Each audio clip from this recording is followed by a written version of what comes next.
Sa ngalan ng Ama, ng Anak, at ng Espiritu Santo. Amen. Good morning mga ka-blood type. Sa pagpapatuloy ng ating paksa, Biblia, ang mapa at kompas ng pamilya, ay mayroon po akong isang napakahalagang katanungan sa inyo. Ano po ba ang nauna? Ang banal na kasulatan o ang simbahan?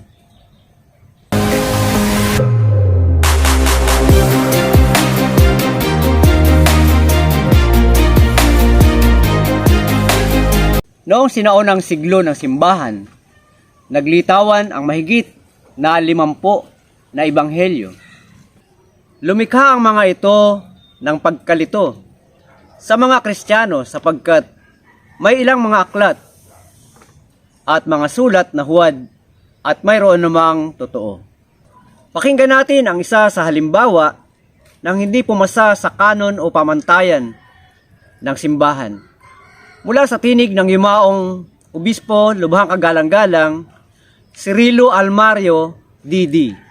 Ating gabi dumating sa lugar na iisa ang bahay. Nakiusap silang magpadaan ng gabi sa bahay na iyon at sila na may tinanggap. At nang makapasok sa bahay, ang unang ginawa ni Maria ayon sa kwentong iyon ay humingi ng isang batyang tubig. At sa tubig na iyon, inaluguan niya ang batang si Jesus. Yung ina ng tahanan ay nagmamasid at parang nakita niyang may kakaibang katangian yung batang iyon. Hindi ordinary yung bata. Kaya ang kanyang ginawa, yung batya ng tubig, hindi niya itinapon, itinabi niya sa isang lugar.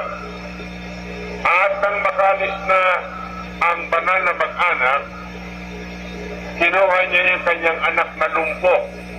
May anak na lumpo yung may bahay at pinaliguan doon sa tubig na ginamit sa batang Jesus. At yung lumpong bata ay gumaling. Dumaan ang maraming panahon at si Jesus ay nakapayubay sa krus. Dalawang salarin ang nasa magkabilang tabi niya. At nung inuusig at minamasama nung nasa kaliwa si Jesus, ang sabi ni Dimas na sa kanan, huwag kang magsalita ng gayon. Ang taong ito'y walang kasalanan. Tayo'y nagkasala at karapat-dapat tayo sa parusang iginagawad sa atin. Pero siya'y walang kasalanan at hindi dapat parusanan ganito. At tingin siya ng tingin kay Jesus na gano'n. Sabi niya, parang isang taon din nakita ko na minsan sa aking buhay. Hindi ko lang maalala kung saan.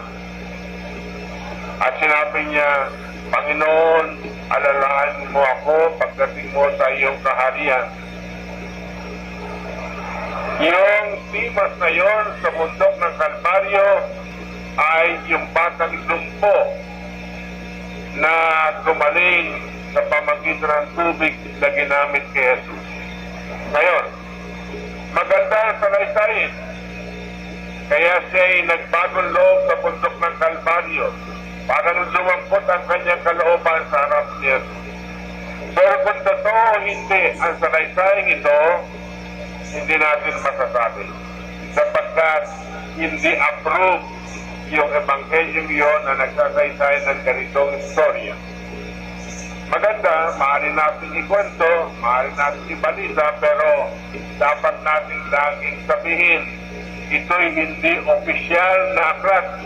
Ito ay isa sa mga ebanghelyo hindi na-aproba ng simbahan sapagkat napatunayan hindi nasulat sa liwanag ng Espiritu Santo. May halaga, may historical value yung mga apocryphal gospel, pero hanggang doon na lang. Hindi magagamit sa pangangaral opisyal ng simbahan. Okay, so matuwid, 4 ang opisyal na ebanghelyo tinanggap ng simbahan. Ebanghelyo ayon kay San Mateo, ayon kay San Marcos, ayon kay San Lucas, at ayon kay San Juan. sinasabing ebanghelyo ayon kay Marcos, kay Lucas, Mateo at Juan? Bakit hindi natin sinasabi ebanghelyo ni Mateo, ebanghelyo ni Marcos, ebanghelyo ni Lucas, ebanghelyo ni Juan? Mga kapatid, ang dahilan ay sapagkat iisa ang ebanghelyo na isinulat ng apat na ebanghelista sa iba't ibang pamamaraan at dahil sa apat na magkaibang layunin noong panakapanahon na nila. Ilan ang ebanghelyo, mga kapatid? Apat o isa? Ilan ebanghelista ang sumulat ng ebanghelyo? Apat.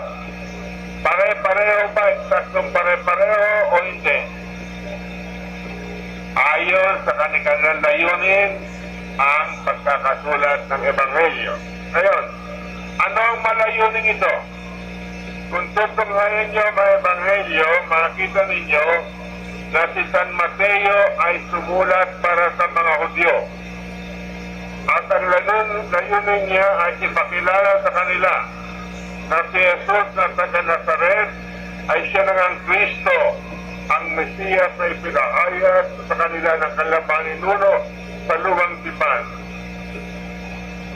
Ipinagtanggol ni San Mateo ang pananampalatayang ito laban sa mga kamalian na itinuturo sa mga Hudyo ng kanilang pinuno, mga eskriba at mga pariseo.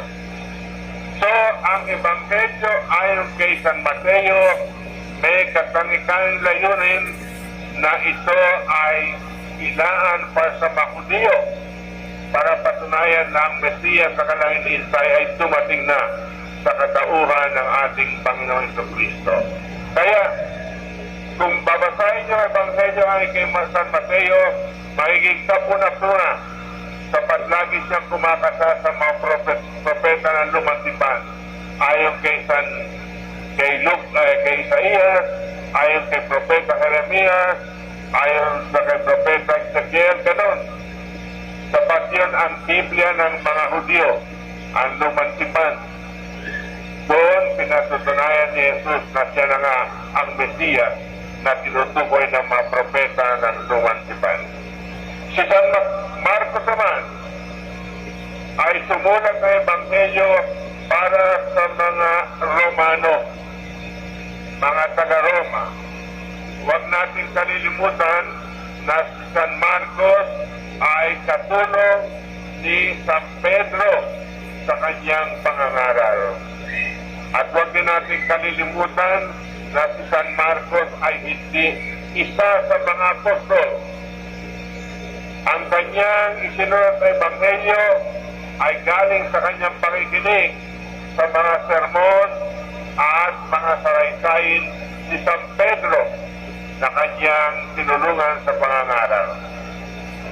Yan ang kay San Marcos. At si San Marcos ay sumulat ng pinakamaikling ebanghelyo. Si San Mateo may 28 kapitulo, si San Marcos may 16 na kapitulo lamang sa kanyang ebanghelyo. At sa kanyang isinulat, ipinakilala niya ang pagka-Diyos ni Kristo sa pamagitan ng kanyang mga himala. Binigyan din niya ang pagkatao ni Kristo. At so, pinatunayan ni San Marcos na si Kristo ang Mesiyas, anak ng Diyos, dahil sa mga himalang ginawa ng Panginoon. Okay.